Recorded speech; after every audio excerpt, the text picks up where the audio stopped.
اسمه مخلوات كيو ده الشام يوزيل أخبره عبد الرحمن بن عوف أن رسول الله صلى الله عليه وسلم قال إذا سمعتم به بأرض فلا تقدموا عليه وإذا وقع بأرض إلى آخر صبر إذا سمعتم به کله تاسو واوره پدې طاعون باندې به ارزن چې دا پیوزمه کراغله ده فلا تقدموا عليه تقدموا سب کتاب اعراب شته ګر څنګه ده تقدموا تاول تقدموا كان فقط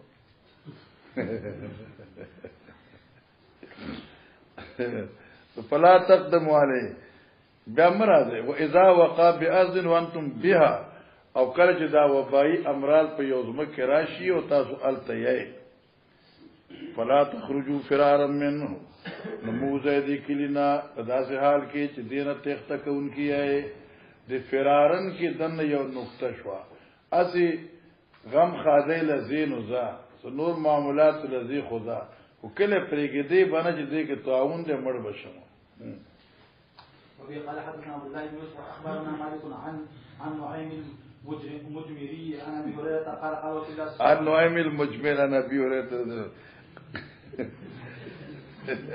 رو اخلاصي کې اسمنا خیال نه ودا کنه رو المدينه المسيح ولا طاعون دا والا کو چې نشاد شپې بعد روزي په شان 3 غنټه خوب کو انور په ټوله شپه بخاري وي الله ان شاء الله خلاصي خو شو کنه او زموږ یو مرګره او نغې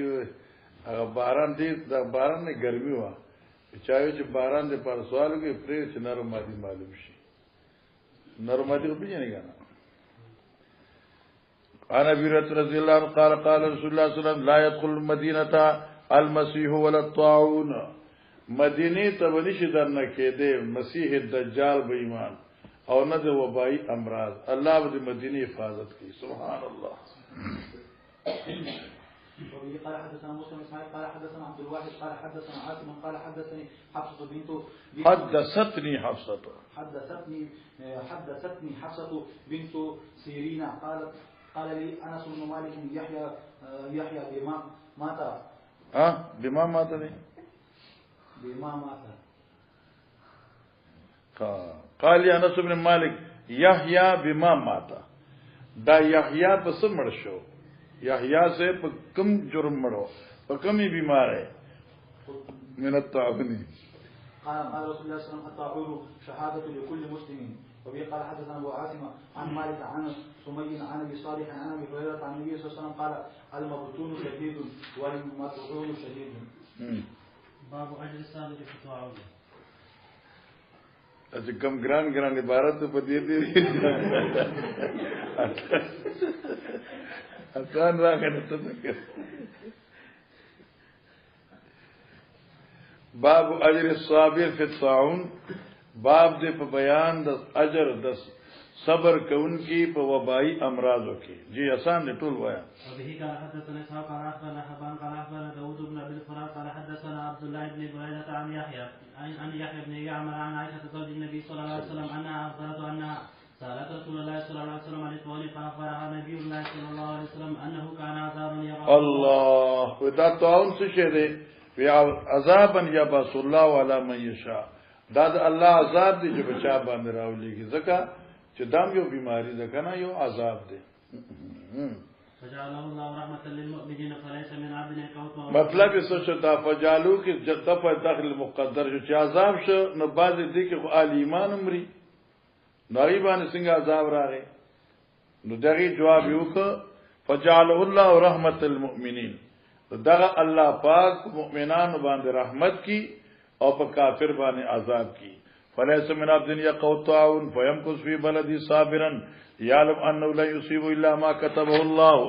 له الا كان له مثل اجر الشهید معنا کی یو سره په تقدیر د الله باندې اعتماد کی او دلته کې ناشتي نو دې کې چې مړم شي نو اجر شهادت څخه نصیب کیږي سبحان الله جی. باب الرقى بالقرآن والمعوذات باب الرقى بالقرآن والمعوذات باب دې په بیان د دمونو اچولو په لستلو د قرآن عظیم سره والمعوذات او خصوصا په آخري 2 سورتونو سره دا تخصیص بعد التعمیم شو ځکه چې قران عظیم کې معوذات هم داخل دي نو معنا شو الرقا بجميع القران والمعوذات او کدا څه ویل لکه دی حدیث کې چې راځي الک فاتحه ده نو چې کله کله تاسو وایئ چې الک ترجمه د شیخ بخاری شارحۃ الحدیث دا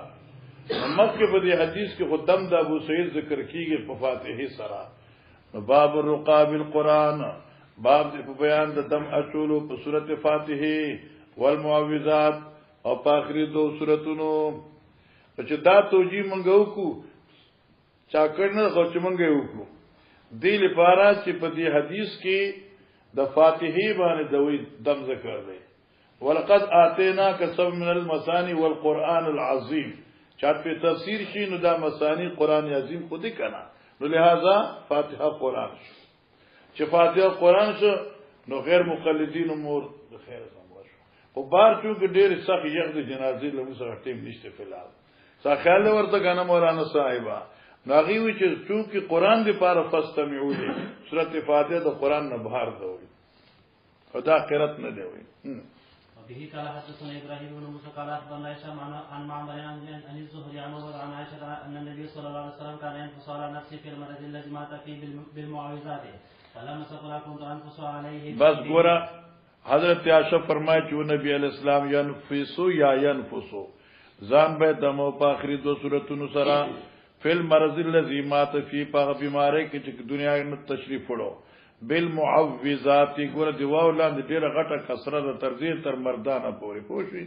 نو اکثر خلک دا معوذات وي دا معوذات دي فلما ثقل یا ثقلا هر کله چې حضرت درن شو په بیماره یا ثقل المرض کله چې د حضرت بیماری زیاته شو كنت انفس علی بنا حتی عاشق ما په دما چوپدي دوه صورتونو وامسح بيد نفسه وامسح بيد نفسه او ما به مخ پلاس ته حضرت باندې نفسو ذات نبی لبرکت یا لوجد برکتونو د لاسونو د حضرتنا چیرې صورتونه به ماوي او بیا پلاس ته پیغمبر پاک دم کړ او هغه با د پیغمبر اسلام په بدن باندې هغه لاس راخ کړل شو ځکه قران خو قران دی چې درجه په خلی وی خلاص نبی آخر زمان دی خو شي کنه فسالت زوري كيف ينفسو یا كيف ينفسو زوري نه می تاسو کو چې څنګه به فوکل خالقان ينفسو علی یده نو فوکل به پلاسونو د حضرت سے ثم يمسو بما وجهه یا چې ثم يمسو بما وجهه بوجهه نو معلومه شو ګور دا څه به کول د بعض خلکو چې دا شوف چرت راغلی مصیبت دا چې مګه مکه کې او مدینه کې زمیر دي کې بهر او سفر د مکه او مدینه و اره یو سره راغی ماتي چې پته صدام ما پته ماچو یو عرب راغی ماتي اوف ايش اوف ته چې دا اوف کې د څه مطلب ده ماته ما جاء في حديث البخاري كان رسول الله صلى الله عليه وسلم ينفس على نفسه نمات من شر النفاسات في الوقت هوي من شر النفاسات في الوقت ورشو كنا نما وقد ذكر الله تعالى من شر النفاسات ما شوف الى قوله تعالى من شر النفاسات فثبت من هذه الايه ان النفس على قسمين نفس خير ونفس شر وهذا النفس شر النفاسات ولم يقل الله تعالى النفاسات في الوقت ولكن اقترن به الشر بیا غلش اور ان شاء الله مخامخ دی عاشقم پورې مخ ان شاء الله په دې باندې باسته بیا بزان لو ګوري ښا بیا روز مطالعه نه کی دغه وخت جو کینو باب الرقا بفاتحه الكتاب باب بیان د دم اچولو په فاتحه د قران عظیم او یذکر ان ابن عباس النبي صلی الله علیه وسلم مخکم دا حدیث په مغازیو کې مونږ ویل دي آیا سړی ازن جنې چې راغلی فینا سلیم او لذیغنا هغه حدیث بیا راغی شابه وبه قال حدثنا محمد بن بشار قال حدثنا وزر قال حدثنا شعبة عن ابي بشار عن ابي المتوكل عن ابي سعيد الخدري ان ناس من اصحاب النبي صلى الله عليه وسلم اتوا على الحي من ان ناس من اصحاب النبي صلی الله علیه وسلم وای ان را در چار جا مکسور قام یو پکې د ابتدا نو اصحاب النبي صلی الله اتوا علی حي راغ دوی یو قبیله باندې من احیاء العربی د عربو په قبیلو فلم یقروهم نو دی خلقو دی اعراب او دی صحابو ملمستیا او نکړلا فبینما هم کذالک نو ناصاب دوی په دغه حالت کیو از لودغه سید اولایک ناصابا پوچی چله شو سردار دی قوم وقال ذو هل ماکم دواون اوراق تاسو غو دویشته یادم فقالوا نام او شته کنا وانکم لم ماشاء الله لم تقرونا تاسو مل مسیان وکړي ولا نفلو او موږ دم تاسو باندې چو حتا تجلوا لنا جولن تر دې چې په دې بوتل په پیسې راک تاکل دې دم بقواچو ما تجلوا جولن تر دې چې په اجرت راکې فجعلوا لهم قطيعا من الشاء ای ولا مقرر یو کنډک د بيزو ماشاء الله وکاکا دی جوړ شي نو بيزي ډیر درکو فجعل يقرأ بهم القران د شروع شو قران پاک لوست ويجمع بذاقه او تی بجمع کله خپل توکانه ويدفلو پای به توکړل اے یا خدا دې توکانه یا داسه فبرأ یا فبورئ خو فبرأ دې جوړ شو فاتو بشا راتل کو دی په ګډو فقالوا دې مرګرو لا ناخذوه ناخلم دا ګډي حتا نسل النبي صلی الله علیه وسلم فسالوا فضحك حضرت خوشاله دا شو خندل حضرت خوشاله شو وقالوا فرمال ما ادراك النار قيا تا ته چا چې دا دم دی خذوها وضربوا لي بسام واخله ګډي مال پکې برقرار کړي معلومه شو چې په دم باندې درود جای په دم درود باندې اجرت جایز دی او دا مسله فتاوی قاضی خانم لیکلې ده بعض علما وی لکه عمدۃ القاری په دې باس کړ دي چې په دم درود باندې اجرت جایز نه دی نو دی ول اغستو ودا مال موزی بدست غازی کفار اهل حرب نو دوی ته نو اغستو پونه شوی لیکن اولا خبر ادا چې په دم درود باندې په تعویذ باندې اجرت جایز دی خو دکانداری نیوی فتاوی قاضی خان لیکلې دي داسې مسله کاوه چې تعالی په هیڅ ځکه سکون نه نسی په دکانداری جوړول نه دی پکار جی باب شرط الرقیه بقطیع من الغنم اوس دغه بقطیع من الغنم باب د بیان د شرط په دم کولو کې بقطیع من الغنم په یو کنډک د ګډو بيزو اوس تاوی کنه دغه ته دم اچي او توه چلکه دو بيزي براکه درې براکه سلور براکه نو معلومه شو کہ تو چې بوتل دمومه 200 روپے فی بوتل براکه امام بخاری باب تړو الشرط فی الرقیه بقطیع من الغنم شرط په دم کې په کنډک د ګډو بيزو سره تاسو چې دغه ته مان سره جوړه کړل هغه دې وای بوتل دم کا اوس په 200 روپے زما خوم سکار کی کنه مخ کې ده به قال حدثنا سيدان بن مزار بن ابو محمد الباهلي قال يوسف بن يزيد البراء قال حدثني عبيد الله بن احمد ابو مالك عن ابن ابي مليكه عن ابن عباس ان نفر من اصحاب رسول الله صلى الله عليه وسلم مروا بماء فيهم لذيذ او سليم فعرض لهم رجل من اهل الماء فقال هل فيكم من راك ان في الماء رجل لذيذ او سليما فسلك رجل منهم فقرا بفاتحه الكتاب على شاء فبرأ فجاء بشاء الى اصحابه فكرهوا ذلك وقالوا اخذت على كتاب الله اجرا حتى المدينه من نقر تا خدای په کتاب اجرت راوړ دي حتى قدم المدينه فقالوا يا رسول الله اخذ على كتاب الله اجرا نبی اسلام ان احق ما اخذتم عليه اجر كتاب الله ډیر مناسب چې تاسو په اجرت هغه څه دې درب کتاب دې الکه خو په کتاب اجرت هغه تل پکار دي کنه او کله چې ایصال ثواب کې مقصود نه معنا خکار دې یو شو دیمه نقطه په دې کې یو داد چې په یو شرح کې می پټونه لیدل دا چې ان احق ما اخذتم علی اجر کتاب الله ولي وی معنی دا چې دا قید احترازی شو خلق په جادو پیسې اخلي خلق په سحر او په جبت منتر پیسې اخلي خدای بنده ته په حق غستی دي نو ته ولې خپه کیږي خلق په کوډو منتر اخلي تا په حق غستی ولې خپه کیږي سبحان الله باب رقیة العین باب دې په بیان د دم د نظر نه لکه ګوره دا نظر پیجن دا عین دی او اکثر دا نظر چې دی دا په محبت باندې او په مینې باندې لګي لکه استاد زوی او استاد چرته خزه د لخص صفا کړی رانجوي لګولي ته واه واه زبردست بدغه ته نظر وي بیا بعض خلق واقعي نظریان وي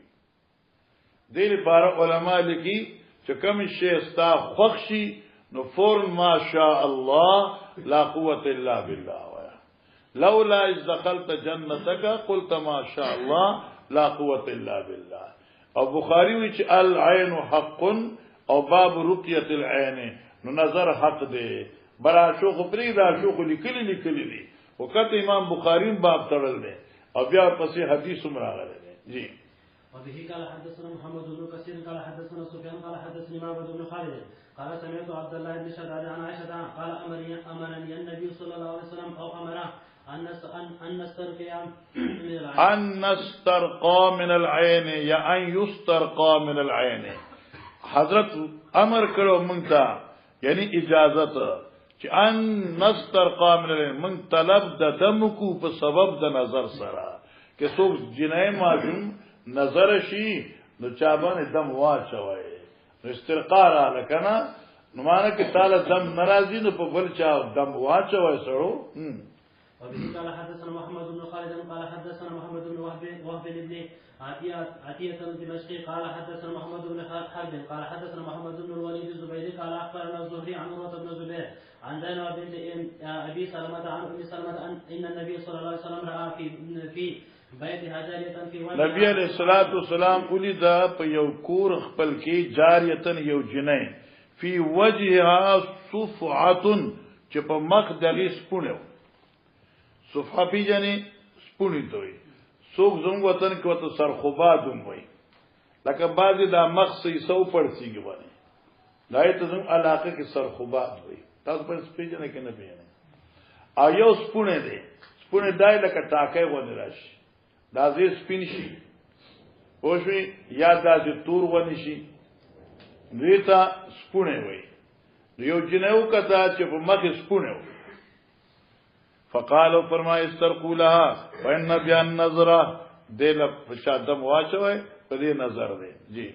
تابع عبد الله بن سالم عن الزبيدي وقال وقيل عن الزهري اخبرنا عروة عن النبي صلى الله عليه وسلم باب العين حق نظر حق مخيدا وبه قال حدثني اسحاق بن نصر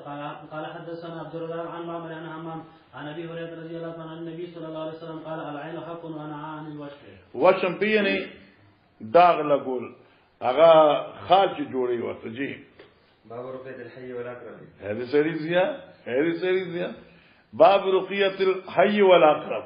باب د په بیان د دم د مار او دارنګ د لړم جی وذي قال حدثنا موسى بن اسماعيل حدثنا عبد الواحد حدثنا سليمان الشيباني وقال حدثنا عبد الرحمن بن اسود عن ابي قال سالت عائشة عن الرقية من الحمة من الحمة معنى زهر ده زهر جی فقال ترخص النبي صلى الله عليه وسلم الرقية من كل ذي حمة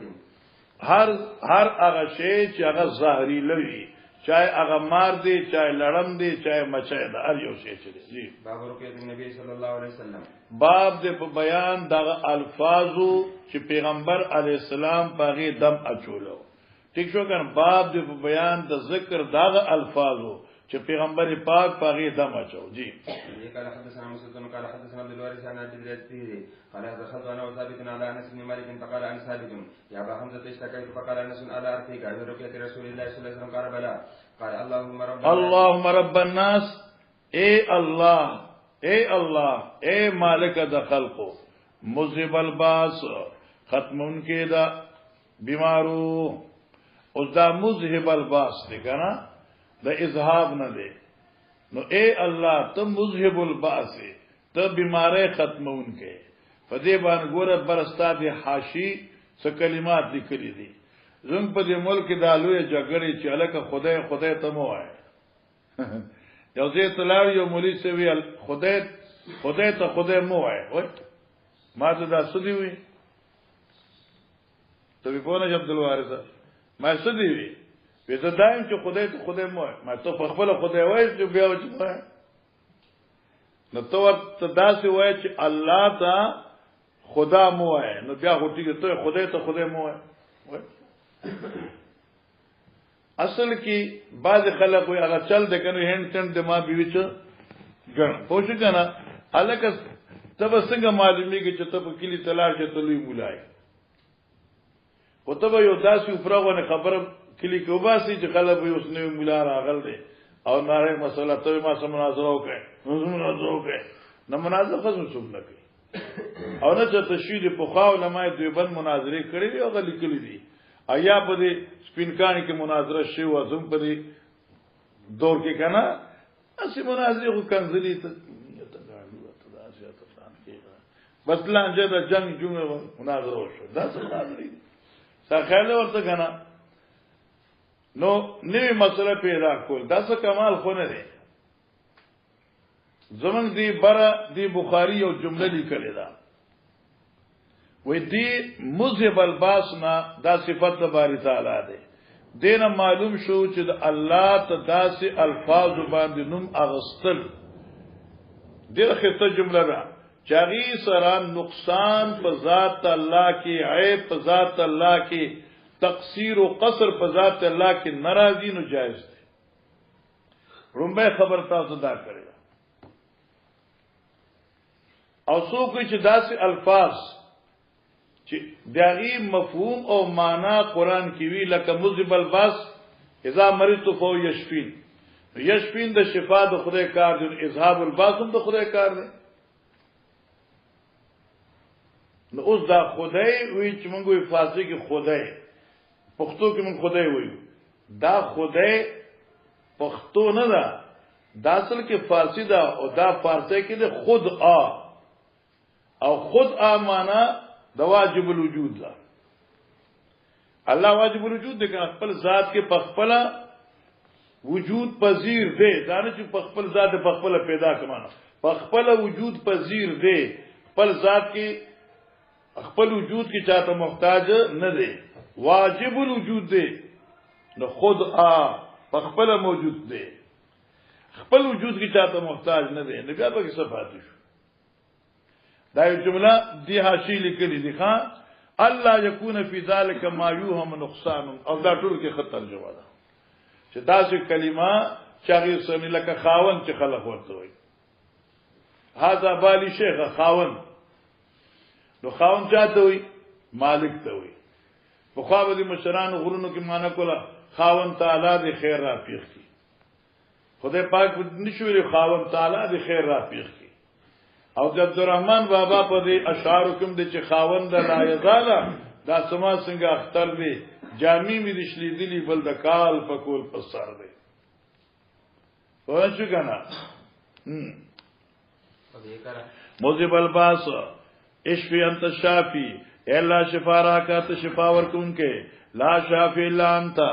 نشتے شفا ورکون کے مگر ستا ذات تے شفا انداسی شفا لا یغادر سقما چې نه پریګلی بیماری لرا وبه قال حدثنا عمرو بن علي قال حدثنا يحيى قال حدثنا سفيان قال حدثني سليمان عن مسلم عن مسروق عن عائشة رضي الله عنها ان النبي صلى الله عليه وسلم كان يعبد بعد ان يمسح بيده اوس ګورا لاندې څومره قیمتي جمله ده چې يعوذ بعض اله حضرت په خپل آل کې بعض خلق څه دم اچو او بعضو د پاره به د بیمارۍ نه پناه غشتله هغه څوک دي وای موږ ته پته نشته چې څوک هو د آل نو څوک وي حسن حسین هغه او څوک نه نور بیمارانو یمسو بيده الیمنا نو باغی باندې زیبانه په خلاص بل اسرا اوس په خوا په داس یو کنه زنګ په دې غرونه کې واجبہ کار عبدالوارث سر خوږي نو دې براغن مریض ته مارجی په سر دم واچل مریض ورکینا یو راز ګروسو کې غو یو لا به خود سم شو چې د مسله سر چاپی کو سمېږي نه ان هغه به خلک چاپی کول راځه ها داسې اخلي ده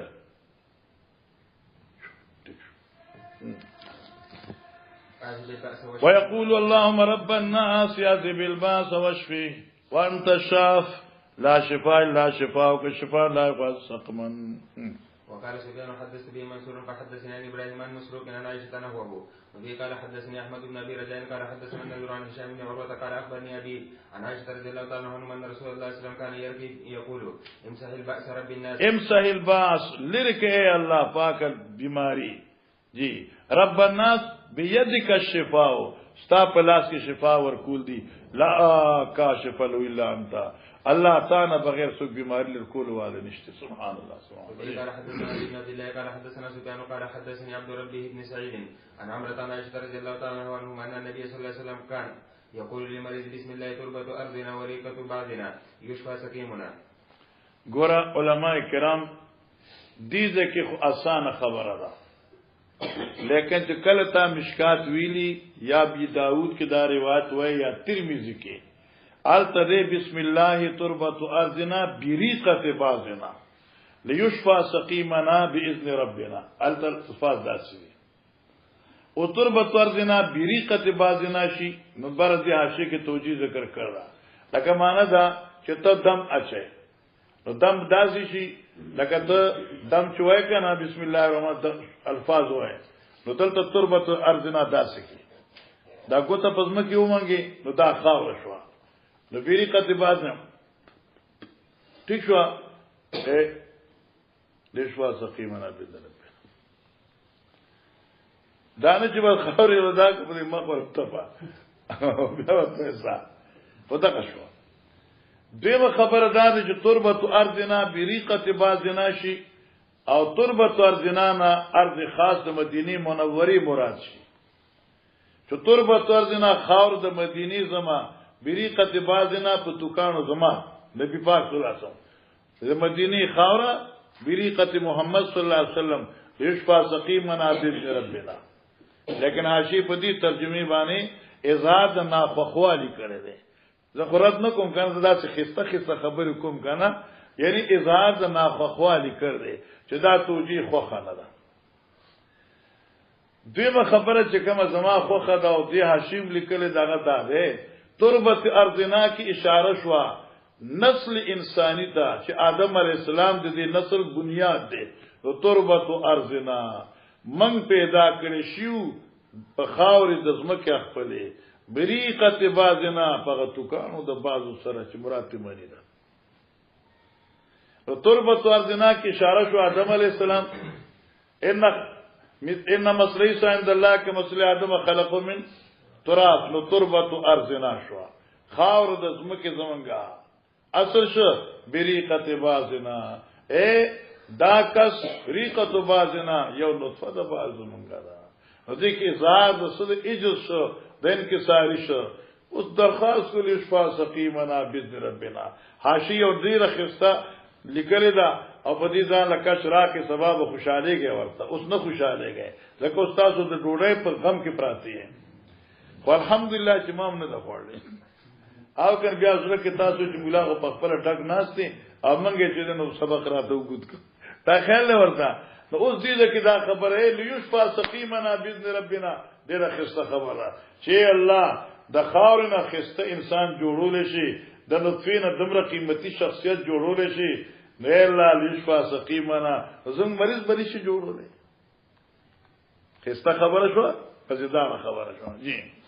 وفي قال حدثنا صدقة قال أخبرنا ابن عيينة عن عبد ربه بن سعيد عن عمرة عن عائشة رضي الله عنها قالت كان النبي صلى الله عليه وسلم يقول في رقية تربة أرضنا وريقة بعضنا يشفى سقيمنا بإذن ربنا باب النفس في الرقية النفس في الرقية تکل پسکی په وخت دم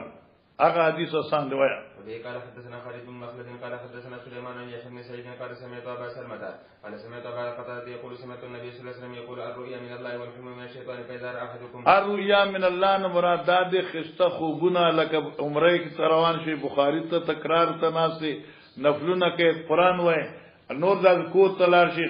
یعنی اسی ملاقاتونو کې نور نه کوي او داسي شری الرؤيا من الله ده والحلم من الشیطان ونشوي هغه دادی چې حلم من الشیطان دی چې بس ته ماده خوب کې میراو شي او بیا تاګي سره غب شپ لګي او تر دې چې غوخاني کې رسار ودري دا من الشیطان شو فاذا را عدکم شان یکرو کله چې یو سړی په خوب کې دا شی وګوري چې دې لپی تکلیف رسی یا دې هغه بد غني فال ينفس نو دې د ګس طرف ته درې ځله اظهار نفرت په تو اوږي داس حتى حين يستيقظ 3 مرات ويتعوذ من الشريعه فانها لا تضره او دوی چې الله اعوذ بالله من الشیطان الرجیم ان شاء الله چې کوم خوب شر لیدلی الله به دې دغه شر نه محفوظ وساتي شاء الله وقال ابو سلمة ان كنت لارى الرؤيا اثر علي من الجبل وان كنت لارى الرؤيا ذکل کل ګور مخوبنا خداسي اسقل علي من الجبل داس غر را باندې یتر پریشان شي لیکن فما الا ان سمعت هذا الحديث فما بالي پس نیدا پس دینه چې ما حدیث واورید پروا نه کوم ول فوقما اعوذ بالله من الشیطان الرجیم خلاص قال حدثنا عبد العزيز بن عبد الله الأويسي وقال حدثنا سليمان بن يونس بن شهاب بن عروة بن زبير عن عائشة رضي الله عنها وانهم قالت كان رسول الله صلى الله عليه وسلم اذا اوى الى فراشه نفث في كفيه بقل هو الله احد وفي المعوذتين جميعا ثم يمسح بهما وجهه وما بلغت يده من جسده قالت يلا كم ذي کې بدن ته رسید جی قالت عائشة وما اشتكى كان يأمرني انا فعل ذلك به قال يونس كنت ارى ابن شهاب يسمع ذلك اذا اتى الى فراشه وفي قال حدثنا موسى بن اسماعيل قال حدثنا ابو عوانة عن ابي بشر عن ابي المتوكل عن ابي سعيد ان رجلا من اصحاب رسول الله صلى الله عليه وسلم انطلقوا في سفر سافروها حتى نزلوا بحي من احياء العرب فاستضافوهم دائما رواه وطا فلدغ سيد ذلك الحي فسعوا له بكل شيء لا ينفعه شيء قال بعضهم لو اتيتم هؤلاء الرهط الذين نزلوا بكم قالوا ان يكون عند بعضهم شيء فاتوهم فقالوا يا ايها الرهط ان سيدنا لدغ فسعينا له بكل شيء لا ينفعه شيء فسعينا له بكل من سوس مكيد کوششوکا او سم نشو لا ينفعه شيء فهل عند أحد منهم شيء فقال بعضهم نعم والله إني لراك ولكن والله قد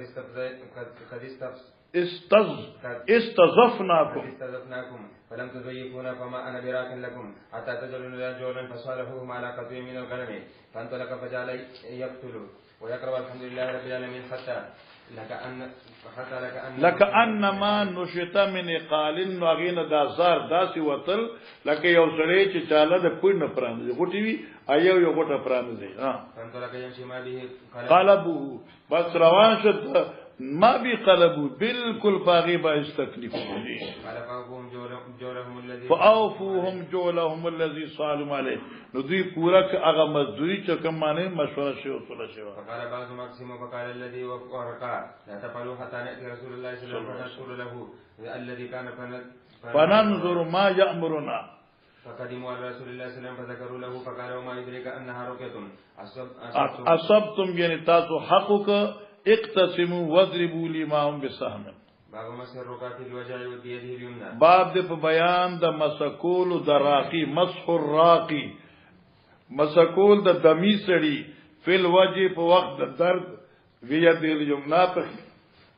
ما كده شافا قال حدثنا عبد الله بن ابي شيبه قال حدثنا يحيى عن سفيان عن الاعمش عن مسلم عن مسروق عن عائشه رضي الله تعالى عنها قالت كان النبي صلى الله عليه وسلم يعوذ بعضهم يمسح بيمينه اذهب الباس رب الناس واشف انت الشافي لا شفاء الا شفاؤك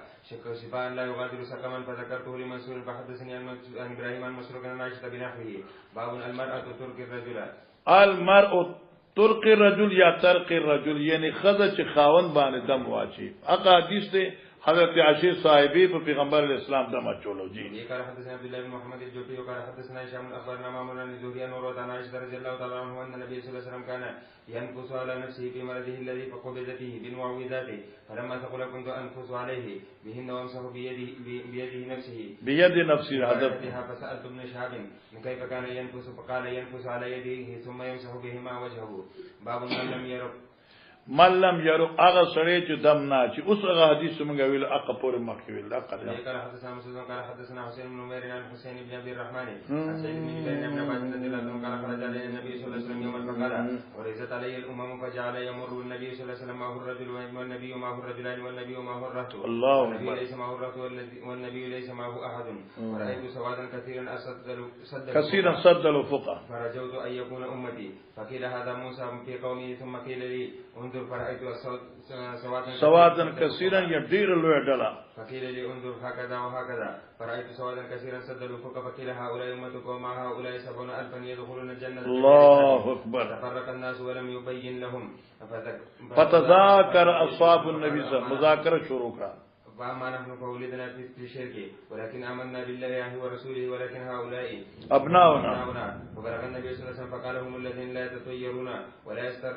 يسترقون ولا يكتون ولا ربهم يتوكلون فقام عكاشة بن محسن فقال أمنهم أنا يا رسول الله صلى الله عليه وسلم قال نعم فقام آخر فقال أمنهم أنا يا رسول الله صلى الله عليه وسلم فقال سبقك بها عكاشة جزاك الله كتسمى بعض